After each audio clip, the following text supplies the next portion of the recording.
Hey everyone. So, how do we chat to our child's true self? The first thing, let's get straight. What is true self? I refer to your true self, your true essence, your higher self. Basically, that's all. I group that in love, which is the truth, I suppose. And then the other stuff is fear. So, it comes down to love and fear. And where is my child's showing up in their true self versus what I call the monkey mind, our ego self, our fear based self. And so the wording that I use, it's really great for us to be able to use as mums, but also then to immediately translate that to our children. And obviously monkey mind sticks, sometimes easier than your ego self, but also ego self, the energy in that word can be quite triggering as well. So referring to it in the monkey mind brings a bit of light to it, but also lets us to really see clearly the difference. So when we want to connect with our child's true self, we actually have to start recognizing them in the flashes of the day when they're actually in their true self, and then contrasting when they're actually showing up from their monkey mind. And we are going to do lots of this in the heart to heart parenting course, which is all about where does my child show up in their monkey mind? All sorts of things: whinging, whining, pegging stuff at someone, snatching, making excuses, lying, like so much stuff. Anything that turns you off your child is trust, it's fear. And that's where we have to remember, the more we engage with our child or anyone else here on this earth in their monkey mind, we are enabling it, we're allowing it to keep on going. And the monkey mind will keep on going, of course, until something stops it.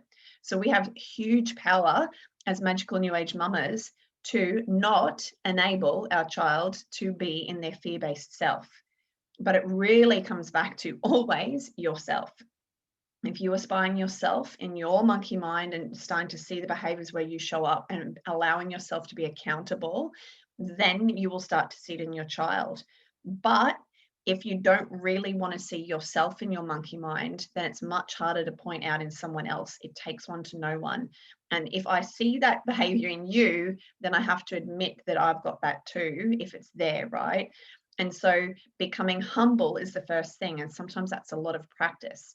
But the best thing, as I always say, is you hold yourself and your monkey mind accountable when you talk to your children about it, because then they can come back and hold you accountable when you show up in your monkey mind. Hey, you said monkey mind was when we were yelling or ranting, and now you are.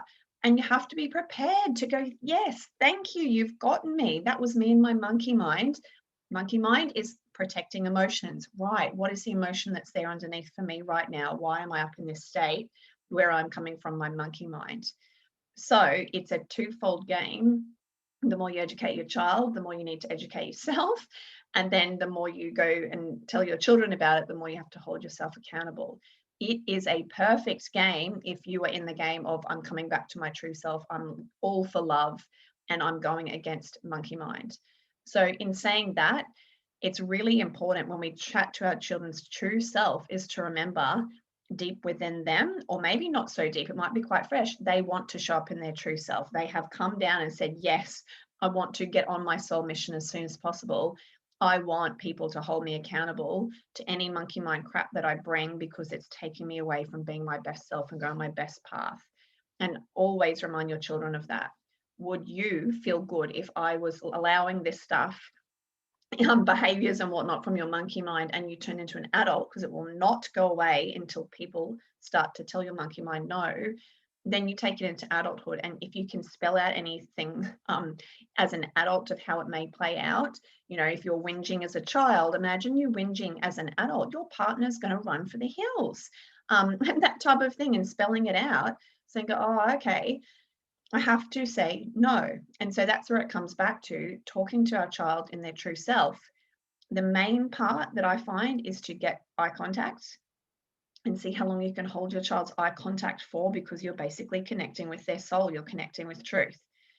If they are glancing away like this, it does tell us, I don't feel like it makes me feel uncomfortable to have my soul reflected back to me. I'm more comfortable being in my monkey mind self. So that's a really great test, if we use a better word, to just check in, how is my child feeling about being their true self? And again, just working with this and the wording so that you can say, hey, I just want to check in, let's have a little look at each other and see if we can see each other's soul, or whatever wording you want to use, your true self. They do it, they may happily do it and then go like this, and you go, oh, okay, whatever. Obviously it's a little bit tricky, and you walk away straight into your mama heart feelings. How do I feel about that when my child doesn't want to hold that eye connection? You must do the inner work on that. And for me, it was like, whoa, with one of mine, at a certain point when he was 3, he wouldn't look me in the eye for very long at all. It was like a glance. And Hayden even, so that was Declan. Hayden even earlier, when he was off his face on stress and preservatives and stuff we didn't know back then, and he was like this. And I knew in my heart I was panicked and I wasn't feeling good, because my heart was saying, you don't have him, he's wafted off, he's gone, he's not with you, you're not connecting. So that is a really great place to start.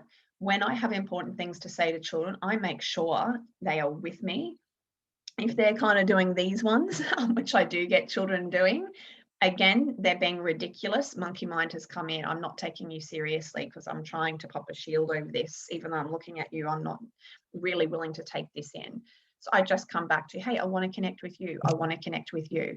And for some children, that can take a little while, and they're going to test how much do you insist on connecting with my true self. And you may end up in tears or screaming or anything, and you try again, it doesn't happen. Inner work, inner work, inner work. And guaranteed, the more you do it and you come back in and you say, I really want to see your true self, especially if you can offer anything that's been under the rug or elephants in the room. I've been really busy lately and it's really making me feel sad because I can see you've shut off from me. Saying that stuff, allowing your child to have that time to explain anything that's coming up for them and showing their emotions about it. Talk about the elephants in the room. What elephants do you know that are there? Talk about them until you've got that really great connection. Then when you've got your child in that really great connection, then you can talk stuff about, what are we here for? What do you think you're here for? I've had some new realizations about, you can say true self versus monkey mind. If your children are at that age, and don't underestimate your children, even if they're young, you can just say, oh yeah, I've realized when we are, give them a few examples, and we whinge or we kick the chair, that's our monkey mind. It's covering up our emotions. It can be as simple as that. You've started the conversation, and then all you need to do is get straight in there as soon as they do it. Oh, kicking the chair, but it could be something else. Oh, you're shouting at me. That's your monkey mind. And straight away, as soon as you've said that, monkey mind equals there's an emotion underneath. Okay, what's going on? And then your mama intuition is straight in. How are they feeling? And it can take a little bit of practice to get it, especially on the go. You're kicking me. Oh, are you sad that I said no, we couldn't go for an ice cream or something? Yes. Okay, and straight away you've got them in there in your heart, because you've come down into your heart and talking about the emotions, not don't you kick me back and they've kicked you from their monkey mind. So then often parents are coming from here. Instead, how are you feeling? And or I can see you're feeling X. Hopefully that brings them back down into their heart and they go, yes. That's the general, easier model of moving forward. But having this conversation, and that's the main part, is, are you willing to call your child out when they're in their monkey mind, and to remember it's their fear-based self? We can feel guilty for what we've done as parents, and we can allow monkey mind behaviors to walk on in the door of our house because we feel guilty. And it can really feel bad to go, I'm going to tell you, you can't, reject me or kick me or doing anything from your monkey mind, even though I know you feel that I've rejected you when I did something. It's one of those things that, unfortunately, no matter what you've done imperfectly, own it. But then also you cannot allow your child to put their monkey mind stuff back on you, because otherwise the disease just keeps spreading back and forth and it ruins heart connections, and they are putting crusts over themselves so they cannot connect to their true self. So it's a big one. You must own your guilt. That's the bigger inner work thing here. If I'm allowing my child to show up in their monkey mind and to come away from their true self, why? And how does that make me feel if I was going to say, no, I'm not going to allow that anymore? And it can be really subtle stuff. Some children have the really sneaky monkey mind of twisting things back on you, and it can end up then, I don't like the term because it's got such bad energy on it, the narcissistic stuff. I'm twisting things back on you. And so that's the main aim, is keeping everyone accountable. I'm accountable for myself. Whoops, I did the wrong thing. That was my monkey mind when I yelled at you. But now I'm not going to allow you to go and, ask me for an ice cream or whatever from your monkey mind, because it knows it's going to get it because I feel bad. All of that stuff that can go on and on. So it's very simple. Own when you've shown up in your monkey mind, feel your feelings about it, go for it. Like sometimes I go to bed at the end of the day, like, oh my gosh, what have I done? And extrapolating the future, all these things they're going to remember back and all of that. You've got to let it up until you go, yeah, clear slate, getting on with things. But also, I'm a person in your reality, and I'm strong that you're not going to come and, enable your monkey mind to allow you to come away from your true self. So remember, it is a gift. It is a gigantic gift to say no to people's monkey minds. And this goes for anyone in the world, because by default, when you don't enable their monkey mind, they will come back, and they'll come back and back until they hit their true self in all the different ways and different angles. We're all doing that, getting slaps in the face and, oh, wow, and getting humble and coming back to our heart instead.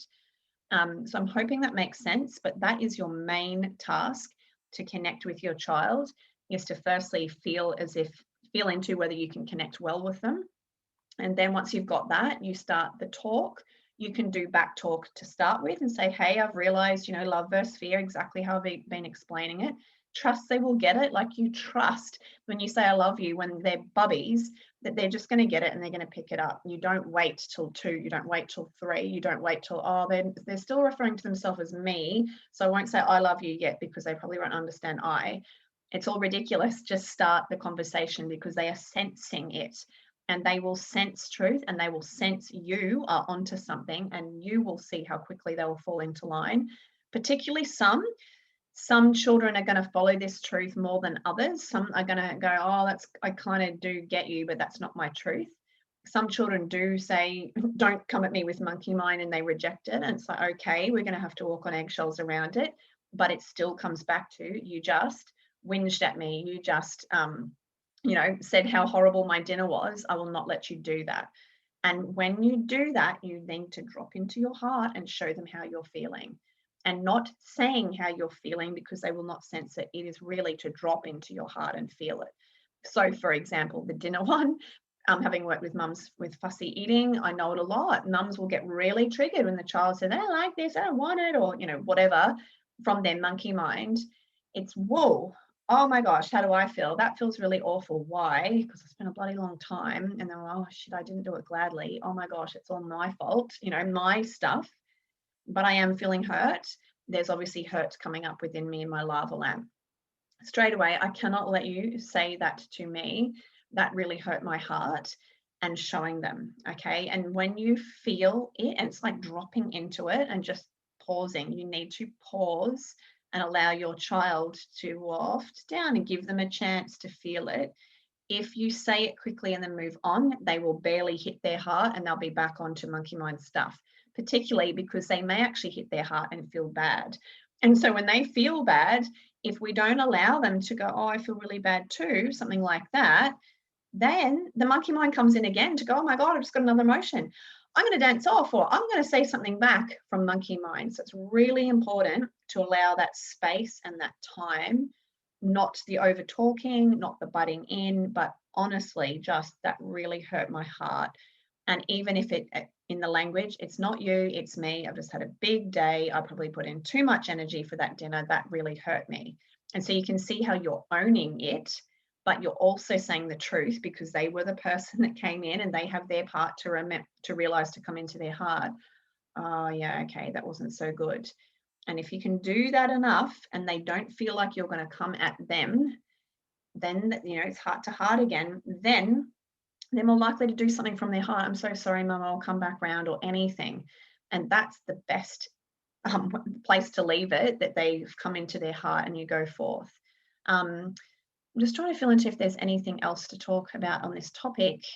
I feel like that's it, to keep it simple enough The main part is remembering your words that you want to use. If you feel like monkey mind works, then just go for it. You've got to pick. Don't go and give the children choices or anything. Just pick something and go from there and get their feedback. Just start to see how it goes. If they all take it down, that's awesome.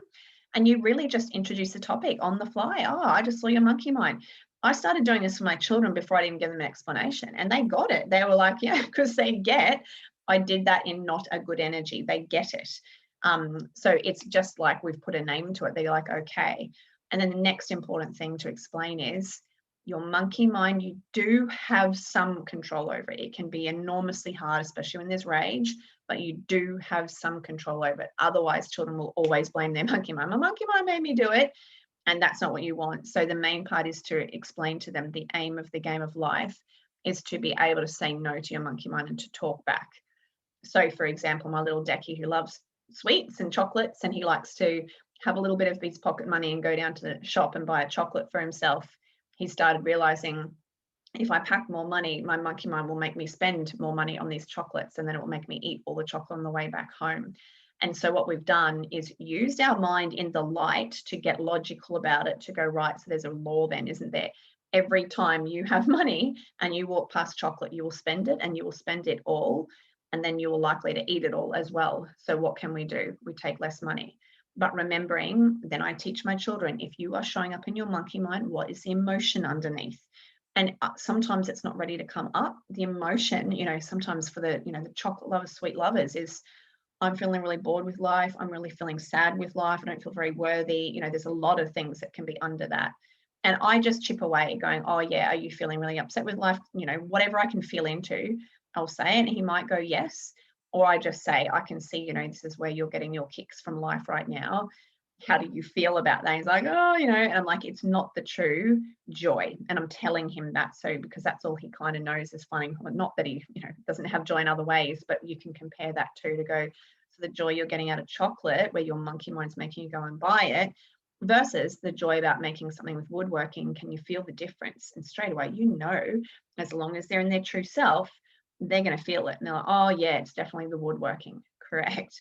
If they say it incorrectly, no, I really like the chocolate, straight away I'm like, oh, okay, they're in their monkey mind. Their monkey mind's talking for them. And that's where, again, I connect.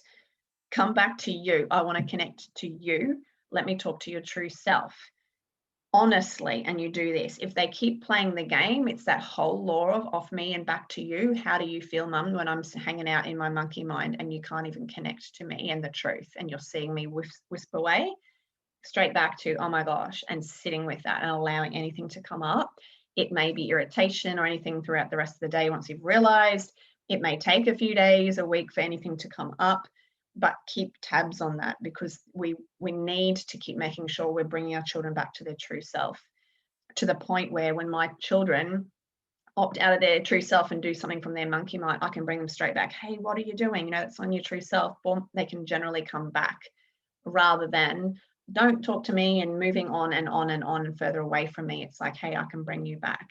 That is the ultimate, so that your children are not too far from their truth at all times. And then if it's not the case, that's where we do the heart-to-heart parenting work. But it really comes back to get started on inner work. Inner work, inner work, inner work. You must start to feel into, how do I feel as a mum of a child who won't connect with me? How do I feel as a mum of a child who isn't connected to their true self? Anything like that, as it starts to come up and you start to ponder on this, especially if you've got like 2 or more children, one may be less connected than the others. Again, okay, wow, they're drawing my attention to that. How do I feel? And what is the elephant in the room that started this? So I'm going to leave it there just to keep it simple enough. But do let me know if you've got any questions on it at all as well. Bye.